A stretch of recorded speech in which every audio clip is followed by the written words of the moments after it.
What's up, Internet World? We're the News 19 Nerds. I'm Leroy. I'm Michael. And we're here to review Dune.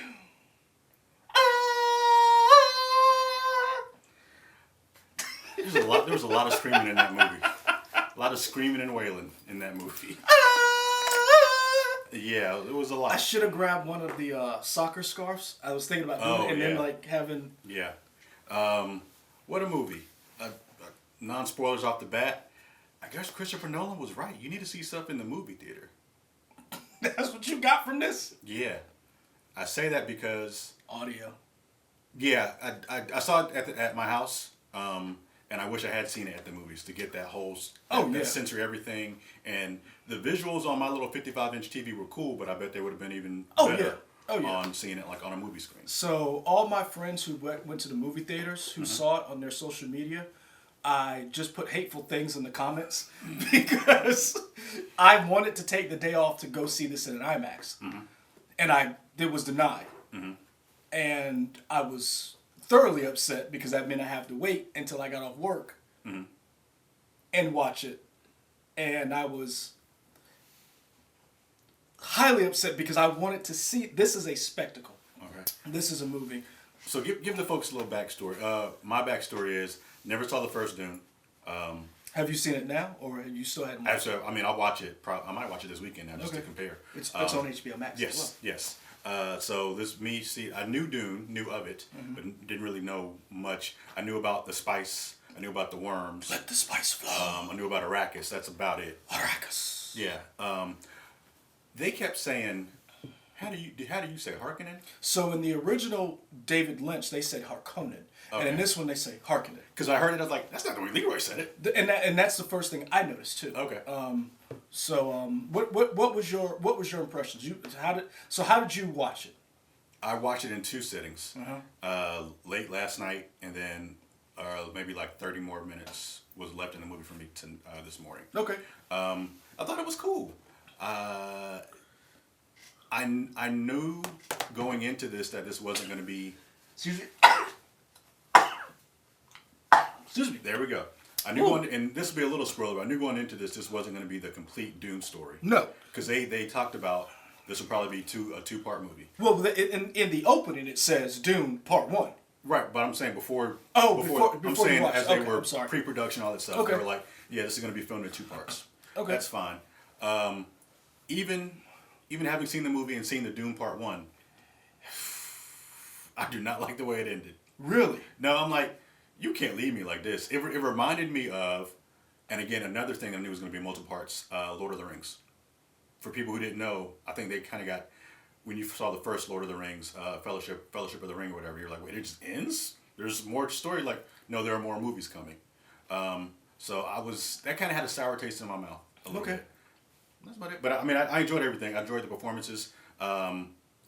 It was interesting to see the way the makeup was done. There was the way the characters looked. They didn't have like this beautiful look to them.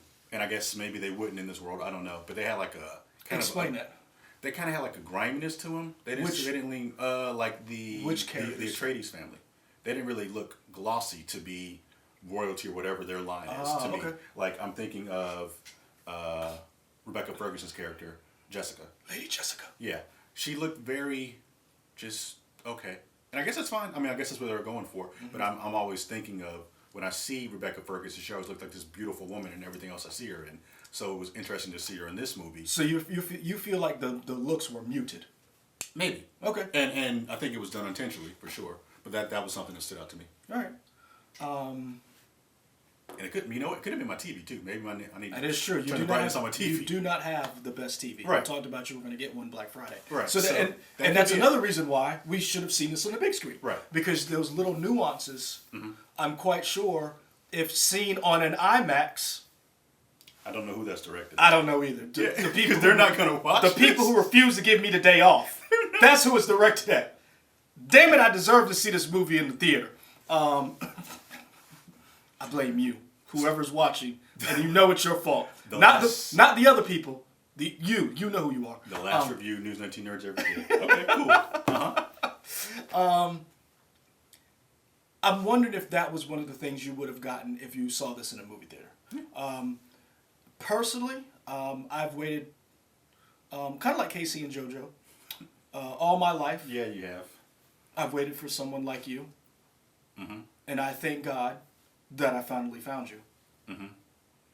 To say that, I enjoyed it. Mm-hmm. I did not love it. Okay. And that hurt me.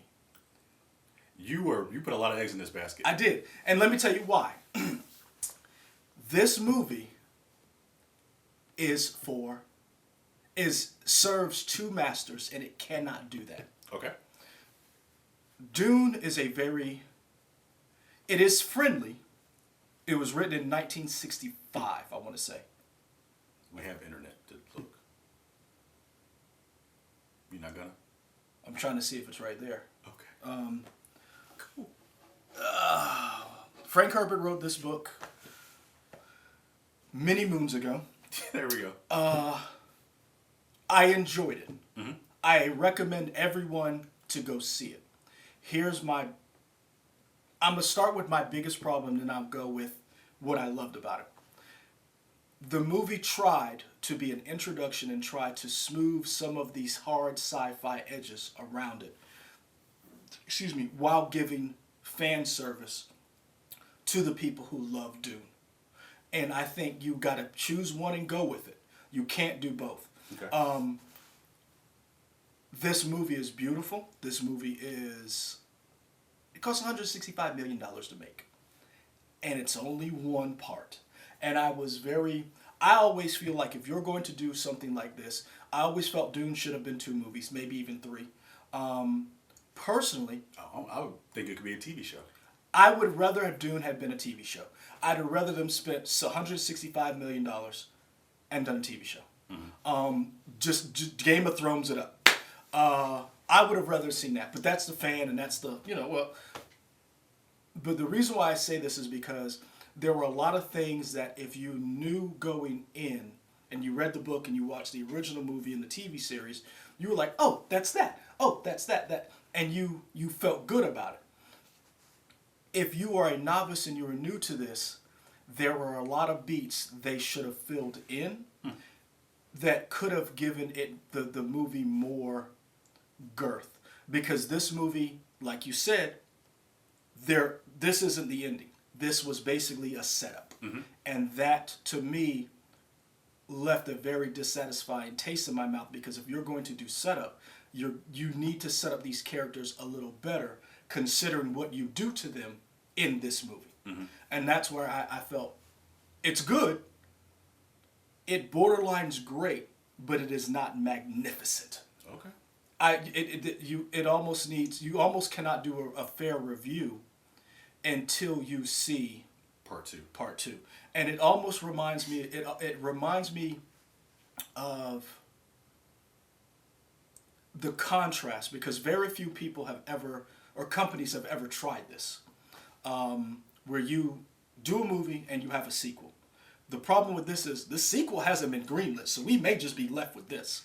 And I was reading an article today with the Warner Media CEO said, you saw how this movie ended, we're setting it for a sequel. It'll probably get a sequel. And you're like... It isn't confirmed, though. And so another thing, too, is we know we have 2 HBO Max shows coming. Mm-hmm. We know we have a Bene Gesserit show coming. I don't know what the names are. I don't know if they've announced it. But I know we're supposed to get 2 shows in this universe. Okay. This reminded me of the heavy lifting the Marvel Cinematic Universe had to do with Infinity War and Endgame. Mm-hmm. Because you knew this ended, and the way it ended, you're like, well, you can't just leave. Yeah. You had to know. The problem with this is you don't know if you're going to get that ending. Mm-hmm. We knew we were going to get Endgame. Mm-hmm. We just didn't know what Endgame was. We know what's coming because we know the book, we know the story. That, I guess, to me, is the one biggest problem I have with this.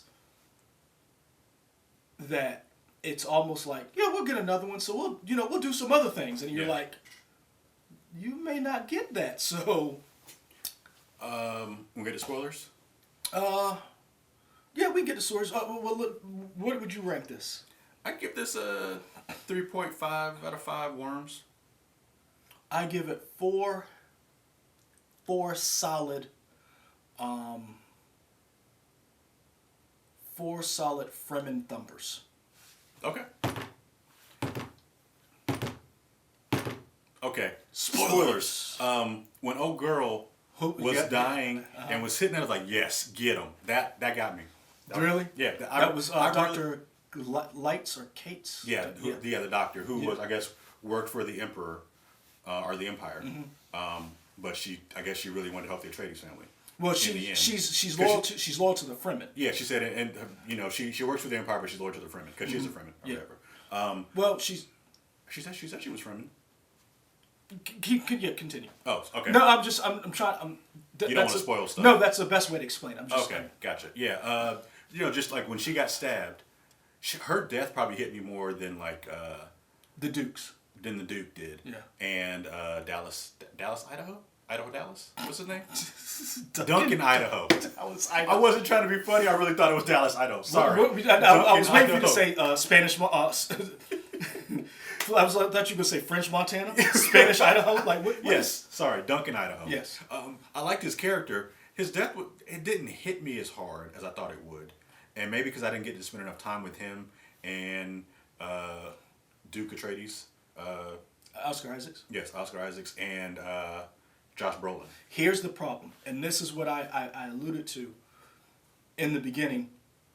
You said you didn't get enough time with them. Mm-hmm. That's my biggest problem with this movie.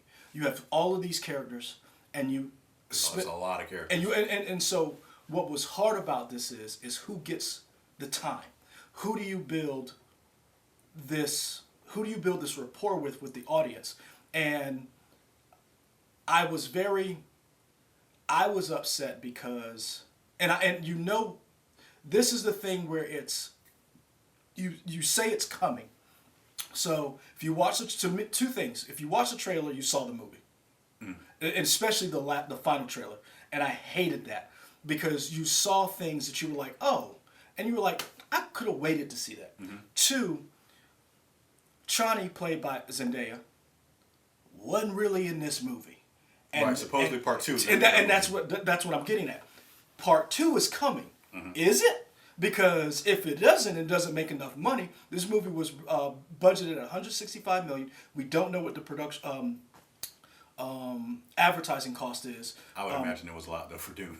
So let's ballpark it. Let's just add on another $75 million. So let's put this up. They always say what you need to make like double your budget, you like have double to, and a half. Double and a half because you have to put in marketing. Right. So let's put this at $250 million. Mm-hmm. Right now we're looking at a report from the Wrap. It says it grossed just under $130 million so far. Mm-hmm. We know they released it a day early on HBO Max last night. So Thursday at 6 you could watch it, or you could go to the movie theater.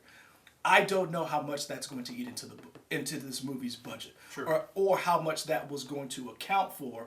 If we get this many subscribers, this many people watch it, then we're going to greenlight the sequel. That's my biggest problem because you did not get to see people like Stilgar. You did not get to see Chani. And I was amazed that Stilgar was the guy who died at the very end? No, that's Jamie. That's the black guy. Which one was Stilgar? Stilgar is Javier Bardem. Okay. He's the one who spit at the beginning. Yes. They came at him. Okay, got it. Yeah. That is what I felt like. That's why I said you can't serve two masters. Mm-hmm. And that's why I said you saw these people, and if you're like a Dune, if you read Dune, you know Dune, you're like, that's Stilgar, that's Chani, that. Mm-hmm. But if you're watching this, you're like, why is that person important? Yeah. Why did I hear Zendaya intro this movie, and this man is having dreams about her? You see her like the last 20 minutes of the movie. And that is why I said, and I'm not trying to criticize to the point where I'm telling you it's not a good movie. It is a fantastic movie. It's a brilliant piece of film and art. But the way they introduce these characters and develop these characters, they're left a lot to be desired, because you have these. I mean, may have one of the best casts of 2021. Sure. I mean, when you look at these names, there may not be another cast that's better than this. I'm gonna put it out there. you don't spend enough time with Duncan Idaho to get him. You know it's Jason Momoa, so you love Jason Momoa. You're like, oh yeah, he's cool. Mm-hmm. Show me more of that relationship in the duality between Duncan Idaho helping to raise Paul Atreides and Gurney Rick. You see what I'm saying? Show, like, you got a little snippet of them. Yeah. Show me why the Harkonnens or Harkonnens, if depending on why they were so feared and hated. You did not give me the Harkonnens the way they're in that book. It's interesting that you say that, because I was going to say, as much as I didn't get enough time with the Atreides clan and Dallas, Idaho, and Gurney. I wish you would stop saying, but I deserve it. I feel like I got the same amount of time with the Harkonnens, but I definitely hated them. And I remember you telling, when the first trailer came out, the thing you said is you were gonna hate them. I do hate them. And see, this is my thing. They did get that across of me hating them. I didn't hate them enough. Okay. And that may be because I know who they are and I've read the book.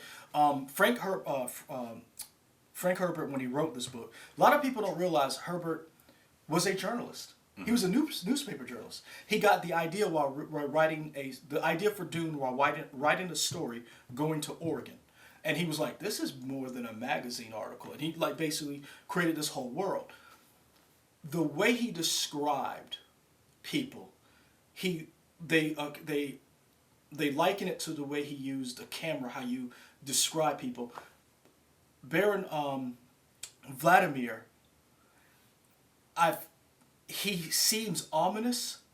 I wanted you to hate him. Mm-hmm. Like when you see him, I want you to see pure evil, mm-hmm. and that's not what I got from him. Okay. Baron Rabin, aka Drax, I wanted to see the brutality mm-hmm. that they visit upon the Fremen, and that's something that you see later on. Because, spoiler alert, you didn't get Paul, you didn't get Lady Jessica. They lined themselves with the Fremen and they decided to go guerrilla warfare on spice production mm-hmm. to stop the spice from flowing. The spice must flow. You showed me a good bit about like what happened, but I wanted to see brutality. Okay. So this is a book that I got. It was my birthday present. It came actually today. There's a shot of the Harkonnens cutting off Fremen fingers and leaving it in a box for the Atreides. So now, is that from the original movie or that's from this movie? That's in. Is that from this? It's a picture from in here. What I'm saying is, you did not see that in the movie. Right. What I'm saying is that in the book? Yeah. No, well, I don't not remember even from the book, but like the photo that this is from. It's from this movie. Okay, gotcha. That's what I'm saying. Okay. So like, there were things that I think you could have done a better job with, like individualizing and showing, and they try to do it with mood. They did a very good job of like different sets were set up for, and you got a sense of these characters. Mm-hmm. But I wanted more screen time with some of these people. Like you saw, Rabin. Just chopping people with the sword. Mm-hmm. I'm not saying you got to torture people, but you need to get right up to, like, you need to, that's what I wanted people to understand. They were on this planet for 80 years. Mm-hmm. They said they made a lot of money. And in order to make that money, they had to do a lot of dastardly things. Like, sure. You kind of get it when you realize that they sealed a dude up in a wall. Yeah. It's just, yeah. And it's like, I wanted to see more of that. Okay. That's why I said you cannot. This movie tried to serve two masters with showing us people and then being like, hey, hey, hey, but then not giving us more of those characterizations and that interaction. You got a really good moment with Oscar Isaac and Timothy Chalamet. I want to say it the way they say it. Because there are people that are like, Timothy Chalamet. And I'm like, ooh, that's cool. That's fancy. That's fancy. Yeah. I wanted to see more of that. Mm-hmm. And I don't like comparing it to the original. But there are parts in that original movie that I like, that I think I would have liked to have seen more. And the original movie is only one movie? Yeah, it's only one movie. Okay. I think it clocks in almost at 4 hours. It's right at. It probably it's does. right at 3. Yeah. Okay. because there is a director's cut that adds more to it. I would have liked to have seen less of Paul and his visions to get more of that. Okay. What did you think of? Because again, for me, this right here, because I love this story and I really enjoyed the movie. I would have liked more of that, but to me, I want to know from you, from not having been baptized in this, what would you have liked to see more of? I mean, I think, so I say the movie left me on a sour note, but I mean, I'm definitely, and all signs are pointing to them getting the part 2. It did its job in making me want to see part 2 for sure. But just that resolution, because Zendaya says this is just the beginning. I was like, ooh, is it? It's like, well, no, this is the end because the credits are down. When we see the one person riding on the worm, I was like, yeah, okay, let's go. Let's do that. And so that's one of those things where I feel like in this movie, there were so many different things that they could have done, and they did little fan service things that I think were pretty cool. But I also think you have to, and you can't just do a lot of setup. You have where was the meat? Right. And I've seen a couple of reviews and a couple of people have talked about this to a certain extent, where they're like, because this is such a story on such a grand scale, there's no really good way to end it. Sure. Without doing the whole thing. Yeah. So my question is, what caused them not to shoot them back to back? Because to me that tells me that changes how you shoot this original movie. Because think about it like this: if you know you're getting a sequel, that changes what you put in the first movie. Sure. In other words, if you're shooting them at the same time, then you're doing everything at the same time. So you're able to collaborate. Oh, let's put this in now because we're going to get it here. There's no sure sign you're getting the sequel. Right. We saw that with the Lord of the Rings movies, and you see the difference in a Matrix first movie, and then the last two were shot back to back. Right. Lord of the Rings did the same thing. I think Infinity War and Endgame were pretty close. Close and some of the things, Harry Potter, Deathly Hallows, some of those movies, how you shoot these movies determines how you tell that story. And I think that, to me, I would really like to know why they didn't just go ahead and decide, let's just blow the budget out and let's do 2 movies. Yeah. I would like to see that. Yeah, I agree with that. I'm down for whatever it's going to be. I hope it does officially get the green light and that we can be like, okay, great. Let's finally see what this is going to be. Let's see Paul Atreides be who's Muad'Dib. What? Paul. So basically, what happens is, so you saw the Bene Gesserit. The Bene Gesserit. And they look cool. Those are some scary. They showed that scene in the first trailer where he puts his hand in the fear box or whatever. Yeah, the dog. And even seeing it in the trailer, it really displayed well, and everybody did a great job in terms of acting it. Because I mean, when it comes down to it, it's just a box. What does it care? But they did such a good job of creating the mood and the tension. It's like something's in that box, and they got me on that. The cool thing about that is, it's the whole idea is that the box is pain, but it's your pain. Whatever you bring to it is supposedly what's in the box. The Bene Gesserit has been, for however long they've been around, have been plotting the one. They call him the Kwisatz Haderach. Yeah, he is. So they do not develop males in their organization. It's all women, because a man with the ability of the voice and that power in the wrong hand is because what happens is that man, if he is not the one, can use that power for the wrong reasons. Yada yada yada. They snuff him out. They've been manipulating bloodlines for centuries to bring about the Kwisatz Haderach. Yeah. Paul is just one of a few who could possibly be, and they're a religious organization.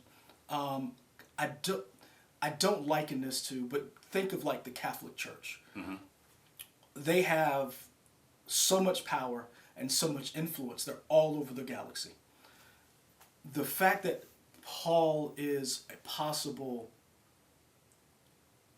the one, so to speak, is what I feel like they could have done a better job of him dealing with that. Because that's one of the things in the first movie that they toy with a lot, that whole idea of him being this universal savior. And he kind of hits it, I guess, when they're in the spaceship, or not spaceship, the ship that they escape to before they finally get and run into the sand. He kind of yells at his mom and is like, I didn't want any of this to be the one, but I'm here because of you. I feel like they kind of hit it, but maybe not hard enough. And that's one of the things that I think they should have done a better job with is Timothée Chalamet's character is not only dealing with the fact of he's uprooting his entire life, and Denny talks about it's almost like puberty he's going through. He's uprooting his entire life from Caladan, which is a paradise compared to Arrakis. Arrakis is a desert planet.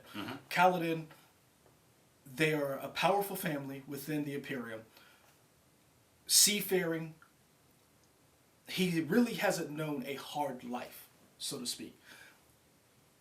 Now he's having to uproot everything, because you saw when they left the planet, they were taking everything. It was that was interesting to me. I was like, are you guys still in charge of this planet too? Yeah, they are. You leaving? But I mean, in charge here. But it's like they're taking all of their comforts with them to another planet, and I think that to me should have been it should have been held with a little bit more. I don't want to say gravitas to a certain extent. That was a little weak to me. Again, I'm being critical. One of the things I really enjoyed was the Fremen. They did a very good to me of the Fremen being a native people. I really got hints of the Middle East, especially when they did the. I was like, oh, really? We just gonna do that every time one of them shows up? So, and I have to go back to this, but anybody who was a Fremen, were they all people of color? Well. Were there any like white people that were Fremen? I mean, it's kind of hard to be white in the middle of the desert. And that's fine. I'm curious. I mean, if they did that. I'm gonna be honest with you. If you're white and you live on Arrakis, you're probably not white anymore. Okay. I mean, that's sun beating down. That's a small thing. I mean, that's a trope of science fiction anyway, about usually minorities being aliens. That's whatever. So I mean, I don't have a problem with it. I was just curious if that was a deliberate choice of, like, I think pretty much only people of color were Fremen in this movie, which is interesting. They did more of a deliberate. So if you watch the original, there was like everybody's white because that's when the movie was made. Yeah. They made more of an effort to show more of an indigenous people. Yeah. And so I think that's very telling. And this is the thing that a lot of people don't realize. Frank Herbert, when he wrote this in 1960, I want to say it's 65. I'm gonna look this up. So he literally. Yeah, we got research. Look that up. It was 65. There we go. He literally was an environmentalist before it was environmentalist. This man is pushing climate science. This man is pushing conservation. This man was the original Jim Gandy?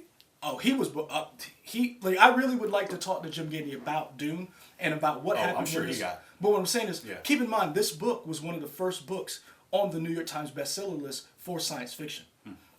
So this movie was such ahead of its time, and think about the parallels. The fact of you have the way it was set up was so amazing. Zendaya's voice on top of it saying, "This is my planet. These are invaders. They're only here for the spice. They destroy everything they come in contact with. Who will our next oppressors be?" The Atreides family? The Middle East sound familiar to anybody? Yeah. OPEC. I mean, if you go back and look at the history of the Middle East and oil, you're like, oh, this hits a little too close to home for some people.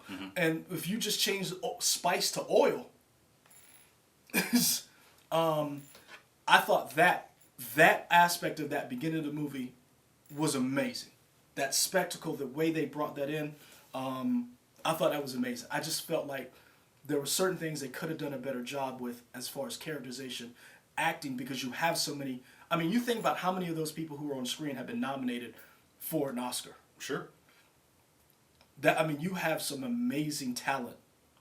And I feel like they kind of just let those people run. As far as like that person's on screen, you know who that is, so that person is that character. And they didn't give them a lot to work with. Yeah. Like Duncan, Idaho is... It was Dallas, Idaho. I'm not going to say that because I know once I say it, I can't get it out of my head. Now I can't even remember what his real name is. Jason Momoa. Jason Momoa. So you know who Jason Momoa is.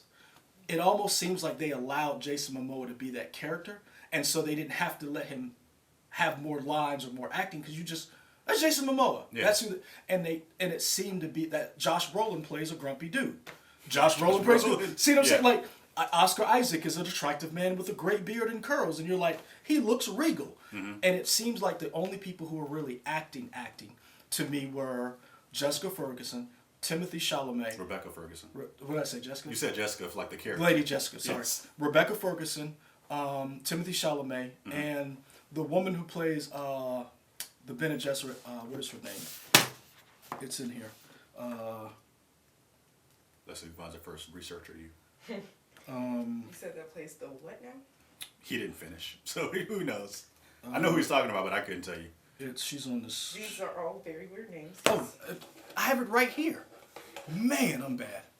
Where'd the mouse go? The one who had the fear box. Yes. With the poison needle neck to his neck. That was great. Well, there's a bunch of names and very out of context. So. Hold on. I know when I see it. She was amazing. Anyways, that movie's concurrently thing, isn't that what they're doing with the Avatars 2 through 5 now? Supposedly, I think. I mean, maybe, but I don't know when Avatar is coming out. I think they said Never. some weird ass time. Where did she go? Some weird time for the second. Reverend Mother Charlotte Rampling. Okay. She was acting. And that's what I want. Like, I want to see more of that. She, like, when she evoked fear, like, when she came on screen and the way that scene was shot, you knew something was going down. And you knew something was going down because you could see the fear and I was about to say it again, and Rebecca Ferguson's Lady Jessica's. Yeah. You could see just how much weight these people had with her. And I wanted to see that kind of acting throughout the whole thing. I'm not knocking the movie. I really enjoyed it. Hence why I have this. Sure. I'm going to watch it again probably over the weekend. With this, I thought they did a very good job of Gidi Prime, showing the Shadakar, showing the spice fields. So here's the Leto, Judge Duke Leto's. Here's the box that has the fingers of the Fremen at the Harkonnens. I wanted to see that. I thought was very cool was they went to Salas.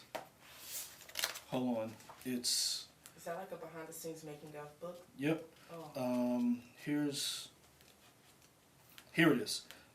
They went to Salasa Secundus. That is the homeworld of the Shadakar, the Emperor's legions. So the way they showed that, and it was almost like a religious experience, these people getting ready for war. If you look... Do we know who has been cast as the Emperor yet? See, that's the thing they haven't said. Okay. So there's also another character, Fade. They have not. That's the Baron's other nephew. So Raban and Fade are the two. Fade was originally played by Sting in the first movie. Okay. He is, as Raban is just a beast. They call him the Beast. Fade is just, think of the Joker in space. That's Fade. Okay. With just more focus. So when they got to the Shadakar, It's like story time with the book. It's great. so remember this ritual, and they had these people hanging upside down? Those are prisoners. They slit their throats, and they were using the blood of the prisoners to mark the Shadakar before they went on their missions. And on this planet, if you survived as a prisoner, you may be offered being in part of the Emperor's this legion of warriors.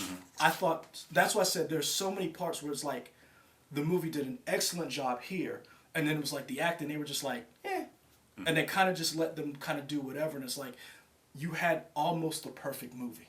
You almost had the perfect movie, even with an ending that you could not finish. I just felt like they could have done more. We'll be talking about this forever if we let Leroy go. Really could. Any final thoughts? I really want them to greenlight this for the sequel. I really want them to go ahead and, as they're doing the shows, just go ahead and Game of Thrones it. Like, in other words, throw all the money you can let it actually be done the correct way, so we can finally get what fans. And the reason why I put this up here is because you don't get a Star Wars, you don't get an MCU, you don't get Star Trek, you don't get any of these science fiction properties that we've come to know and love without Dune. You don't get any of that. And I feel like if you're going to do, it's Dune. Kind of like with Lord of the Rings, they gave them the movies that everybody been clamoring for. I feel the same way about Dune. Okay. Give it its proper, not send off. Give it the pedestal it has always deserved. Give it the pedestal it's always deserved. With that, you can leave your comments here on our YouTube channel below. Right there. Yeah, you can also find us on Twitter, Instagram, Facebook. Sometimes WLTX.com, although that's been a little rare more these days. I'm going to keep pushing it, though, because eventually we'll put stuff up there again. That requires me to work. Well, there we go. What else? Yeah, like, comment, subscribe. We hit the bell when we put up new videos. And we're out. Peace. Deuces.